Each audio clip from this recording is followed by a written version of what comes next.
So the article that I recently published in AJIC about hand hygiene monitoring, I think is important because I believe that many hospitals are still kind of struggling with how to monitor hand hygiene.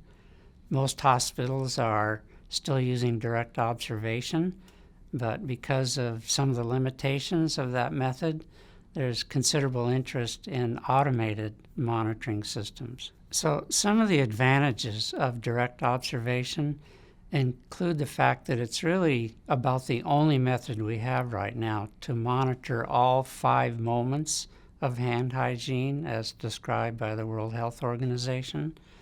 It's about the only method we have for monitoring hand hygiene technique, like how long do people clean their hands and do they look like they're covering all surfaces of their hands. It's something that can be used in all types of healthcare facilities, regardless of the level of resources they have. And if the observers want to, they can do just-in-time coaching. But some of the limitations are that there's a lack of standardized methods for performing observations, so you really can't compare hospitals. It's very time-consuming, like on average you can do maybe 18 opportunities per hour of observation.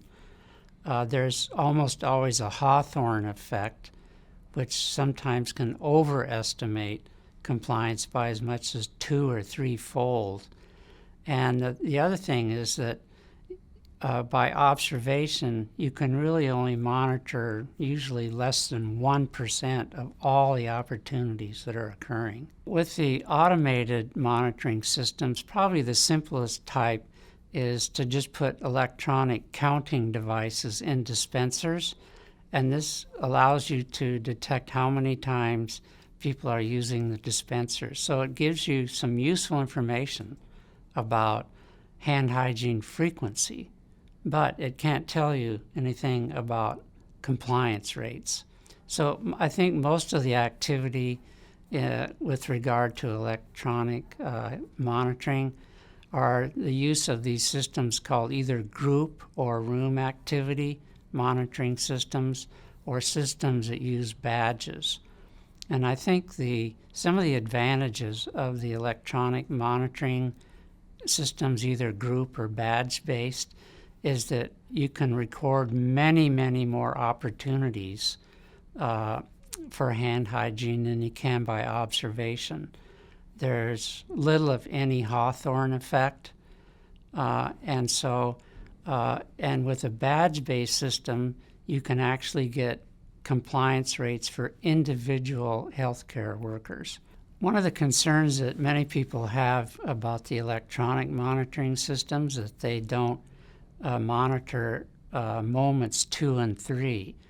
And so we actually looked at this recently and found that if you compare large numbers of opportunities, like I found reports of over 600,000 opportunities, if you look at the compliance rate for all 5 moments and compare it to what the compliance rate is for just moments 1, 4, and 5, that the 2 compliance rates are within a few percentage points of one another.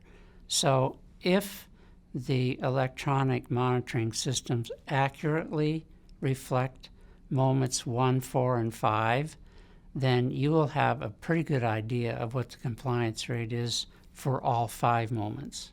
I'm hoping that maybe by reviewing the article that they will come to the conclusion that I think I have, is that perhaps the best information we're going to have on hand hygiene practices would be to use a combination of direct observation and automated monitoring, where you use direct observation as a more qualitative measure of hand hygiene, and then use the automated methods as your main quantitative measure of hand hygiene performance.